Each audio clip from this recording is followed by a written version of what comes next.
पूज्यपाद श्री श्री वरदान को चरण में प्रणाम। परम पूज्यपाद श्री श्री आचार्य देव को चरण में प्रणाम। परम पूज्यपाद श्री श्री अविंदान को चरण में प्रणाम।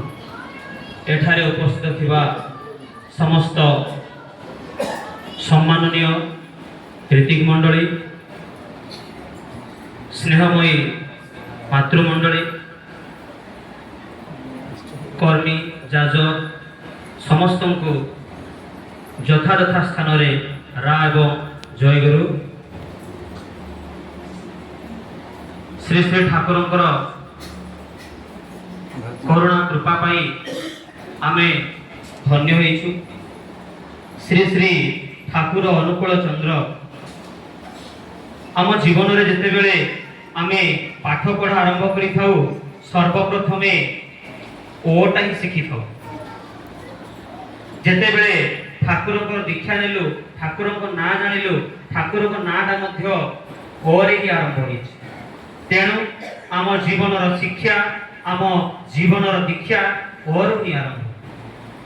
से हेउछंती सूर्य, इंद्र, से ही चंद्र, परम प्रेममय श्री श्री ठाकुर अनुकूल चंद्र। 1941 मसीहार घटना। धीरेंदा कलिकतार जने अधिवासी सी ठाकुर पाखु आसिकी ठाकुर पाखे प्रणाम जनइछंती। जनइला परे ठाकुर तांको पाखकु डाकी कहिसंती, धीरे तू गोटे काम कर, तोर जातकटा टिके जाइकी तू कलिकतार देखा। काहाको देखैबो ना कलिकतार जने प्रसिद्ध ज्योतिषविद अछंती, तांको ना होछि सुधीर भट्टाचार्य। से जाई सुधीर दांको तांकर जातक देखैछंती एवं सुधीर दा मध्य तांको जातक तयारी करिके देइछंती। से जातकटी को आनी घरे रखि देइछंती। से सही समय रे वर्धमान ट्रेजरी ऑफिस रे चाकरी करूथांती धीरेंदा। से वर्धमान रो से समय रे 15,000 टंका नै कलिकता को जाउथांती। जीवा समय रे हठात कोन हेछि, बस रे जाउथबा समय रे बस सामना को 6-7टा मईसी दौड़ी आछंती। बस ड्राइवर से मईसी मान को देखी हठात गाड़ी रो नियंत्रण हराई बस रो डिया मारि दैछंती। जेते बेले से बस रो डिया मारि दैछंती, बस टी जाई मईसी मान को सह दुर्घटना घटिछि एवं बस टी उल्टी पड़िछि। बस टी उल्टी पड़िबा परे परे सेठरे बसिथिले से बस भितर अधिकांश यात्री एवं ए धीरेंदा मध्य बहुत आघातर शिकार होइछंती। धीरेंदांकर हाथ गुड़ पंजरा हाड़ भांगी जाइछि। से समय तांको निया जाइछि हॉस्पिटल वर्धमान।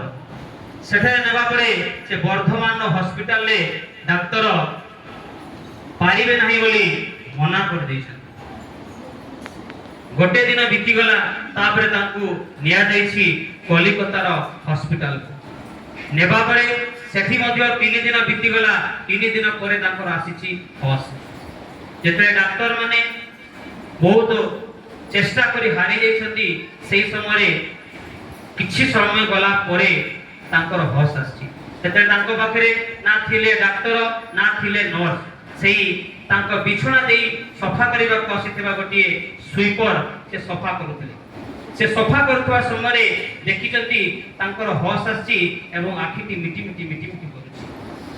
जाई के संगे संग नर्स मान को खबर देइचंती, डॉक्टर को खबर देइचंती। डॉक्टर नर्स आसी के देखंती जेते बेले लोकटीर हॉस आछि। जेते बेले चेष्टा करथि से माने तांकर आउटिका आरोग्य करिवा पई देखिले जे तांकर गोड़ दुईटा संपूर्ण नष्ट हो जाइछि। डॉक्टर कहले तांकर बंचिवा पई हेले तांकर दुईटा गोड़ काटिबा को पड़िबो। सेही समय रे जने युव डॉक्टर मध्य आसी पहुंचीछंती। से कहउछंती केजानी काहे कि लागुछि मते गोड़ दुईटा काटि देले लोकटा हुए तो ओकामी हेइ जाई पारे। मते टिके संदेह होउछि, मने हुए से गोड़र प्लास्टर बडा ठीक हेइ नै।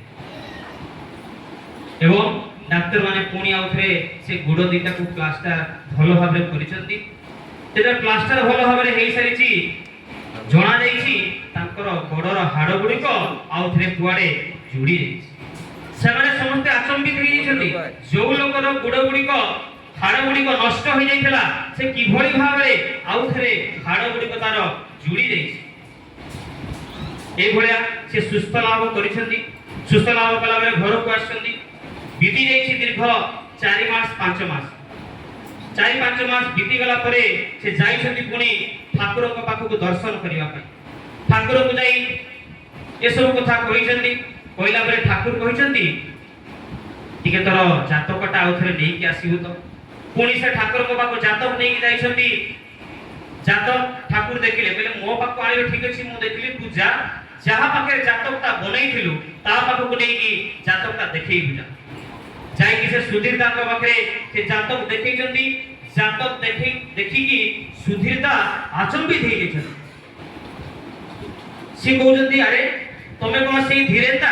ନା ଆଜ୍ଞା ହଁ ମୁଁ ସେଇ ଧୀରେନ୍ଦା। ଆରେ ତମେ ତ 6 ମାସ ତଳେ ମରି ଯାଇଥିଲ, ତମର ତ ମୃତ୍ୟୁଦଶା ଥିଲା, ତମେ କେମିତି ବଞ୍ଚିକି ଆସିଲ? ଯେତେବେଳେ ତାଙ୍କର ହସ ଆସିଥିଲା ସେତେବେଳେ ସିଏ ସେଠି କହୁଛନ୍ତି ଯେତେବେଳେ ମୋର ହସ ଆସିଥିଲା ମୁଁ ସେତେବେଳେ ମଧ୍ୟ ଠାକୁରଙ୍କ ନାମ କରୁଥିଲି। ଯେମିତି ମୁଁ ହସ ପାଇଛି ସାଙ୍ଗେ ସାଙ୍ଗେ ମୁଁ ଠାକୁରଙ୍କ ନାମ କରିଛି। ନା ମୁଁ ନା ଚୁ, ମତେ କଷ୍ଟ କିଛି ଜଣା ପଡିଲା ନାହିଁ।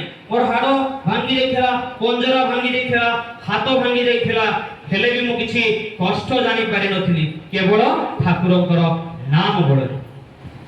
ଚାଲି ଯାଉ ଏ ପ୍ରାଣ, ଚାଲି ଯାଉ ଏ ପ୍ରାଣ, ଚାଲି ଥାଉ ତାଙ୍କରି ନାମ, ଚାଲି ଥାଉ ତାଙ୍କରି ଧ୍ୟାନ, ଚାଲି ଯାଉ ପଛେ ମୋର ଜୀବନ। ଇଷ୍ଟ ଗୁରୁ ପୁରୁଷୋତ୍ତମ ପ୍ରତୀକ ଗୁରୁ ବଂଶଧର ରେତ ଶରୀରେ ସୁପ୍ତ ରହି ଜୀବନ୍ତ ସିଏ ନିରନ୍ତର। ଏତିକି କହି ମୋର ବକ୍ତବ୍ୟ ରଖୁଛି। ଜୟ ଗୁରୁ।